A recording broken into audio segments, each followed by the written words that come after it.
Assalamualaikum warahmatullahi wabarakatuh. Ketemu lagi di channel Fisika Sekolah. Kali ini kita akan membahas tentang optika fisis bagian kedua, yaitu tentang difraksi celah tunggal. Kita mulai saja di sini. Ini tentang konsep dasarnya. Jadi selalu harus diawali dari konsep dasar. Jangan sampai konsep dasarnya masih kebingungan ya.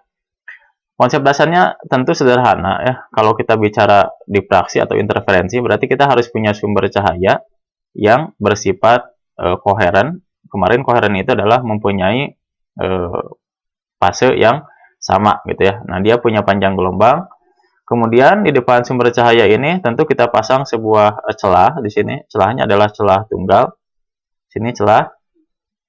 Berarti kita tempatkan dulu celah ini harus mempunyai lebar tertentu. Nah, kita sebut saja lebarnya sejauh D di sini. Ini adalah lebar celah. Nah, kemudian untuk menangkap pola yang terjadi, maka saya harus memasang layar di sini. Maka kita sebut ini layar. Nah, yang memiliki jarak biasanya dari D ini sejauh L. Nah, seperti kemarin, kalau si cahaya ini melewati celah tunggal di sini, maka setiap titik pada celah yang dilewati cahaya, maka titik ini akan berfungsi sebagai sumber cahaya yang baru. Nah, itu kata teori gelombang dari Fresnel. Artinya, setiap titik ini akan menghasilkan gelombang yang akan berpadu dengan gelombang yang lainnya. Maka dia akan membentuk sebuah pola interferensi di sini. Maka akan terbentuk di sini terang pusat. Habis terang pusat, maka di sini akan terbentuk gelap satu, baik ke atas maupun ke bawah. Nanti terbentuk lagi terang dua dan seterusnya. Nah, bedanya apa antara terang pusat untuk di celah tunggal dengan di celah ganda? Ini harus hati-hati. Saya tambahkan saja di sini. Ini adalah gambar untuk intensitas ya. Jadi ini untuk membedakan bahwa intensitas cahaya untuk celah tunggal itu pada terang pusatnya itu sangat kuat sekali dibandingkan dengan celah ganda. Jadi kalau saya gambarkan, nah gini. Ini adalah pola intensitas gelombang yang terjadi di sini. Nah, berarti kalau kita perpanjang ke sini, ini adalah gelap satu yang atas, maka ini adalah gelap satu yang ke bawah. Nah, ini adalah intensitas yang terjadi.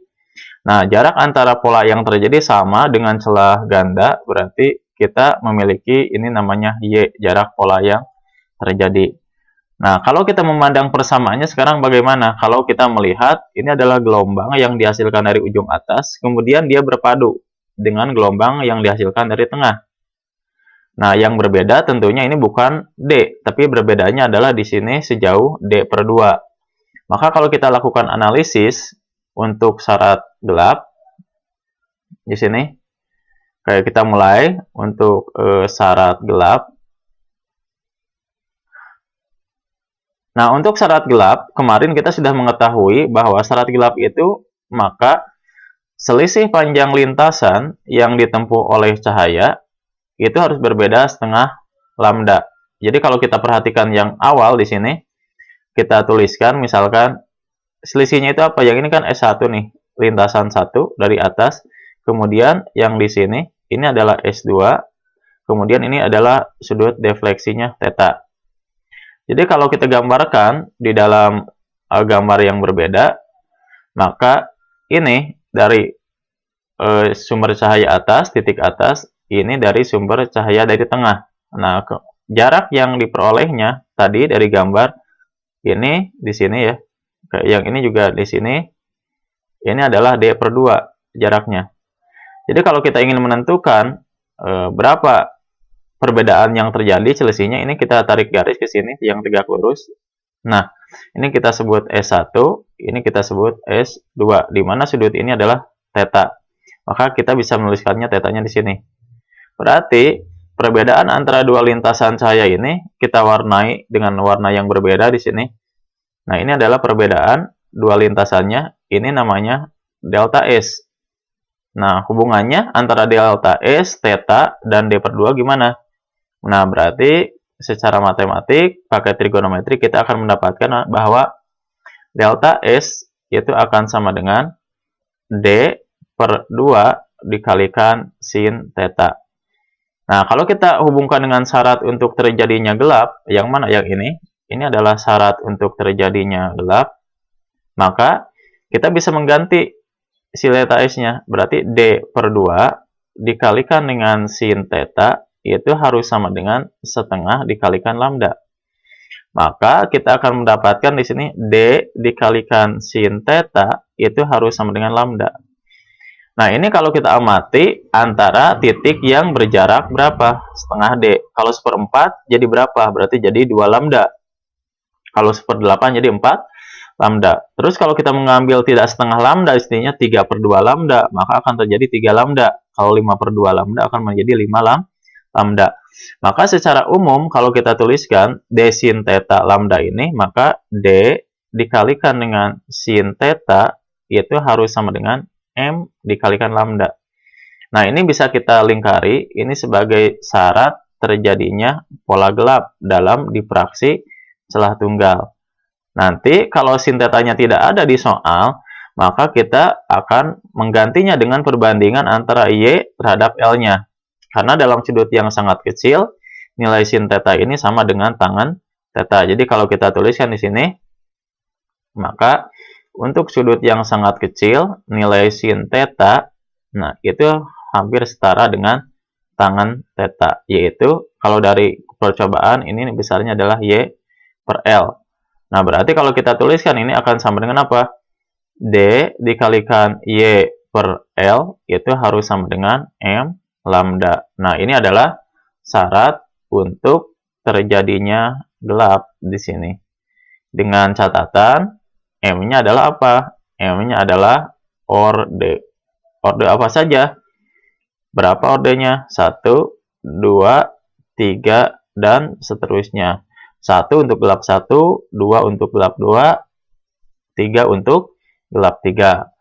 Nah, nanti gimana untuk pola terangnya? Nah, untuk pola terangnya berarti terbalik di sini. Jadi kalau ditanya untuk pola terang, sebenarnya ini jarang ditanyakan, tapi gak apa-apa kita tulis saja ini. Syarat untuk terjadinya terang, nah berarti kita bisa menuliskan di sini syarat terjadinya terang. Syarat terjadinya terang gimana? Ya terjadinya terang kalau dituliskan D Y per L itu harus sama dengan kebalikannya, berarti M ditambah di sini setengah, nah dikalikan lambda. Nah berarti kita garis bawahi di sini. Nah, M-nya tetap orde, ya. Ordenya dimulai dari berapa? 1 sama, ini M sama dengan orde.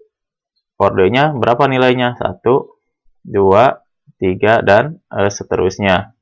Berarti 1 untuk terang 1, 2 untuk terang 2, 3 untuk terang 3. Nah, sebagai contoh, soal yang sering ditanyakan, misalkan begini, contoh ya, contoh 1. Contoh satunya, saya punya cahaya kuning, misalkan ya, langsung aja di sini panjang gelombang cahaya kuningnya adalah 600 nanometer. Nah, kemudian dilewatkan pada celah tunggal ini, D-nya adalah 1 mili, misalkan di sini. Kemudian jarak celah ke layarnya adalah 1 meter, gitu ya. Nah, yang ditanya di soal itu adalah berapakah lebar terang pusat? Lebar terang pusat pada siapa? Pada celah tunggal di sini, celah tunggal. Nah, gitu. Nah, berarti kalau kita tuliskan di sini, hati-hati ya kalau ketika kita menjawab di sini. Yang namanya lebar celah pusat itu adalah jarak dari gelap ke gelap. Jadi kalau ini terang pusat, ini adalah gelap 1, ini adalah gelap 1. Nah, kita tahu bahwa orde untuk gelap 1 ke sini, ini M-nya tadi bernilai berapa? 1 kan? Berarti ini juga M-nya bernilai 1. Berarti kalau kita menuliskan bahwa lebar terang pusat itu gimana? Ya kita hitung saja ke atas. Kan syarat terjadinya gelap 1, jadi gelap 1 itu pasti kita akan memperoleh gini tadi. D dikalikan apa? Y per L itu harus sama dengan M lambda. M-nya kita masukkan 1 berarti. Maka yang kita hitung adalah Y1. Maka Y1 akan sama dengan M-nya adalah 1 dikalikan lambdanya adalah 600 kali 10 pangkat min 9 ke meter. L-nya adalah berapa di sini? 1 kan? 1 meter. Nah, dibagi dengan gitu ya. Berarti dibagi dengan D ya. D-nya adalah 1 mili. Berarti ini 10 pangkat min 3. Nah, 3 ya, ini min 3 meter. Kayak gitu. Berarti kita akan mendapatkan ini min 7, min 3 jadi min 4. Jadi Y1-nya adalah 0,1 di sini milimeter. Nah, ini bukan lebar terang pusat, karena harus dikali 2. Lebar terang pusat itu yang mana? Yang ini kan? Nah, ini adalah lebar terang pusat. Nah, ini adalah berarti 2 kali Y1. Maka kalau kita tuliskan lebar terang pusat, itu akan sama dengan 2 kali Y1. Berapa besarnya di sini? 0,2 mm. Nah, itu untuk contoh soal yang sering ditanyakan baik di SBMPTN atau di ujian-ujian sekolah. Nah, hati-hati misalkan untuk soal yang kedua, contoh 2 misalkan ya, kayak contoh 2. Meskipun ini sangat jarang ditanyakan, karena yang ditanyakan itu kecenderungannya adalah lebar terang pusat kalau di difraksi celah tunggal. Contoh 2 misalkan saya punya lambda kuning, kemudian lambda kuningnya kita konsisten aja, ini 600 nanometer, meskipun saya tidak tahu pasnya berapa.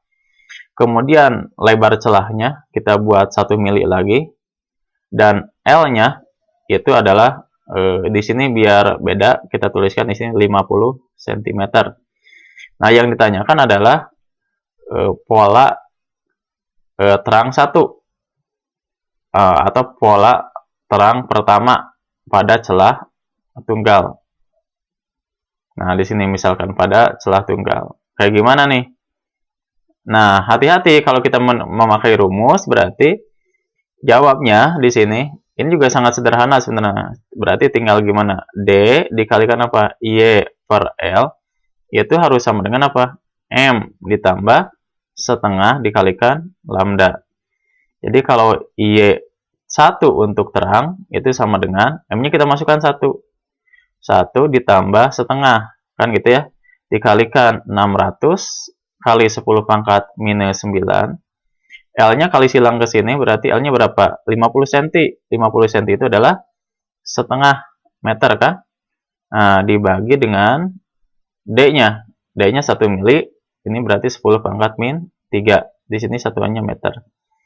3 per 2 dikalikan setengah, berarti 3 per 4. Maka kita akan mendapatkan di sini 3 per 4 dikalikan 6. Dikalikan 10 pangkat min 4 meter. Nah, gitu. Berarti ini kita bagi 2, berarti 3 per 2 kan?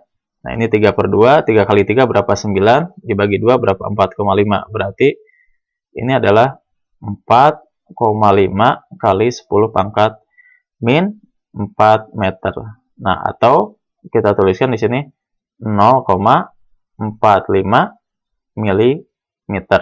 Nah, ini adalah untuk jarak terang 1 pada celah tunggal. Saya cukupkan dulu sekian. Like jika suka dan dislike jika tidak suka. Assalamualaikum warahmatullahi wabarakatuh.